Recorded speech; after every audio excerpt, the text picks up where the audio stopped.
सुप्रभात बच्चों। हम नीलकंठ पाठ पढ़ रहे थे, तो अब हम इस पाठ को आगे पढ़ेंगे। अ, अब तक हमने देखा कि किस तरह से अब अ, बड़े मियाँ ने एक और एक और मोरनी का छोटा सा बच्चा यानी मोरनी ही लेखिका को दिया, और अब लेखिका उसे पैसे देकर घर लेकर आती है। चलिए पाठ को आगे पढ़ते हैं। सारांश यह है कि 7 रुपये देकर मैं उसे अगली सीट पर रखवाकर घर ले आई, और एक बार फिर मेरे पढ़ने लिखने का कमरा अस्पताल बना। पंजों की मरहम पट्टी और देखभाल करने पर वह महीने भर में अच्छी हो गई। उंगलियां वैसी ही टेढ़ी मेढ़ी रही, परंतु ठूंठ जैसे पंजों पर डगमगाती हुई चलने लगी। पर उसे जालीघर में तब उसे जालीघर में पहुंचाया और नाम रखा गया कुब्जा। नाम के अनुरूप वह स्वभाव से भी कुब्जा ही प्रमाणित हुई। अब तक नीलकंठ और राधा साथ रहते थे, अब कुब्जा उन्हें साथ देखते ही मारने दौड़ती। चोट से मार मारकर उसने राधा की कलगी नोच डाली, पंख नोच डाले। कठिनाई यह थी कि नीलकंठ उससे दूर भागता था और वह उसके साथ रहना चाहती थी। न किसी जीव जंतु से उसकी मित्रता थी, न वह किसी को नीलकंठ के समीप आने देना चाहती थी। उसी बीच राधा ने 2 अंडे दिए, जिनको वह पंखों में छिपाए बैठी रहती थी। पता चलते ही कुब्जा ने चोंच मार मार कर राधा को ढकेल दिया और फिर अंडे फोड़कर ठूंठ जैसे पैरों से सब ओर छितरा दिए। इस कलह कोलाहल से और उससे भी अधिक राधा की दूरी से बेचारे नीलकंठ की प्रसन्नता का अंत हो गया। यानी जो कुब्जा थी, कहीं ना कहीं उसने नीलकंठ और राधा को नुकसान पहुंचाया। वो नीलकंठ के साथ रहना चाहती थी, लेकिन क्या हुआ कि राधा की नज़दीकियों को देखते हुए उसने नीलकंठ को राधा के बच्चों को राधा के जो अंडे थे, जिनमें वो छोटे छोटे नन्हे नन्हे बच्चे थे, उन अंडों को चोंच मार मार कर छितरा दिया। और इस कारण अब जो राधा थी वो बहुत उदास रहने लगी और नीलकंठ से दूर दूर रहने लगी। और नीलकंठ को ये सब देख के बहुत बुरा लगने लगा।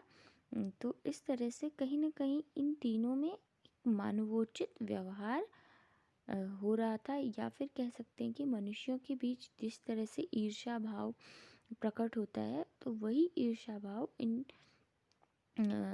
ईर्ष्या भाव कुब्जा के मन में भी राधा के लिए था। कई बार वह जाली के घर से निकल भागा। एक बार कई दिन भूखा प्यासा आम की शाखाओं में छिपा बैठा रहा, जहाँ से बहुत पुचकार कर मैंने उतारा। एक बार मेरी खिड़की के शेड पर छिपा रहा। मेरे दाना देने जाने पर वह सदा की भांति पंखों को मंडलाकर बनाकर खड़ा हो जाता, पर उसकी चाल में थकावट और आंखों में एक शून्यता रहती। अपनी अनुभवहीनता के कारण ही मैं आशा करती रही कि थोड़े दिन बाद सब में मेल हो जाएगा। अंत में 3-4 मास के उपरांत एक दिन सवेरे जाकर देखा कि नीलकंठ पूंछ पंख फैलाए धरती पर उसी प्रकार बैठा हुआ है जैसे खरगोश के बच्चों को पंखों में छिपाए बैठा था। मेरे पुकारने पर भी उसके न उठने पर संदेह हुआ। यानी लेखिका को ऐसा लगता था कि कहीं न कहीं कुछ दिन बाद इनके बीच में सुलह हो जाएगी, इसलिए लेखिका उनके मामले में नहीं पड़ी। वास्तव में नीलकंठ मर गया था क्यों का उत्तर तो अब तक नहीं मिल सका। न उसे कोई बीमारी हुई, न उसके रंग बिरंगे फूलों के स्तब जैसे शरीर पर किसी चोट का चिन्ह मिला। मैं अपने शाल में लपेटकर उसे संगम ले गई। जब गंगा की बीच धारा में उसे प्रवाहित किया गया, तब उसके पंखों की चंद्रिकाओं के बिंबित प्रतिबिंब होकर गंगा का चौड़ा पाट एक विशाल मयूर के समान तरंगित हो उठा। नीलकंठ के न रहने पर राधा तो निश्चेष्ट यानी बेहोश सी कई दिन कोने में बैठी रही। वह कई बार भागकर लौट आया था, अतः वह प्रतीक्षा के भाव से द्वार पर दृष्टि लगाए रहती थी, पर कुब्जा के कोलाहल के साथ खोज ढूंढ आरंभ की। खोज के क्रम में वह प्रायः जाली का दरवाजा खुलते ही बहुत बाहर निकल आती थी और आम, अशोक, कचनार आदि की शाखाओं में नीलकंठ को ढूंढती रहती थी। एक दिन आम से उतरी ही थी कि कजली अल्सेशियन कुत्ती सामने पड़ी। स्वभाव के अनुसार उसने कजली पर की चोंच से प्रहार किया। परिणाम कजली के 2 दांत उसी गर्दन पर लग गए। इस बार उसका कलह, कोलाहल और द्वेष प्रेम भरा जीवन बचाया न जा सका, परंतु इन तीनों पक्षियों ने मुझे पक्षी प्रकृति की विभिन्नता का जो परिचय दिया, वह मेरे लिए विशेष महत्व रखता है। राधा अब प्रतीक्षा में ही दुकेली है। आषाढ़ में जब आकाश मेघाच्छन्न हो जाता था, तब वह उसकी ऊंचे झूले पर और कभी अशोक की डाल पर अपनी केका को तीव्रतर करके नीलकंठ को बुलाती रहती है। कहने का अर्थ है कि जो नीलकंठ और राधा और कुब्जा थी, उन्होंने भी कहीं न कहीं लेखिका को पक्षी जगत के स्वभाव के बारे में बताया, और कहीं न कहीं ऐसा प्रतीत होता है कि इन तीनों पक्षियों का व्यवहार मानव के व्यवहार जैसा ही था। और कहीं न कहीं अब राधा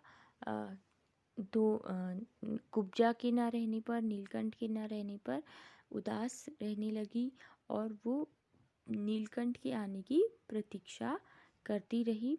लेकिन यह प्रतीक्षा व्यर्थ की थी, क्योंकि नीलकंठ इस दुनिया को छोड़कर चला गया था, और यही कारण कुब्जा अपनी स्वभावगत विशेषताओं के कारण वह भी अब उस जीव जगत के परिवार में नहीं रही।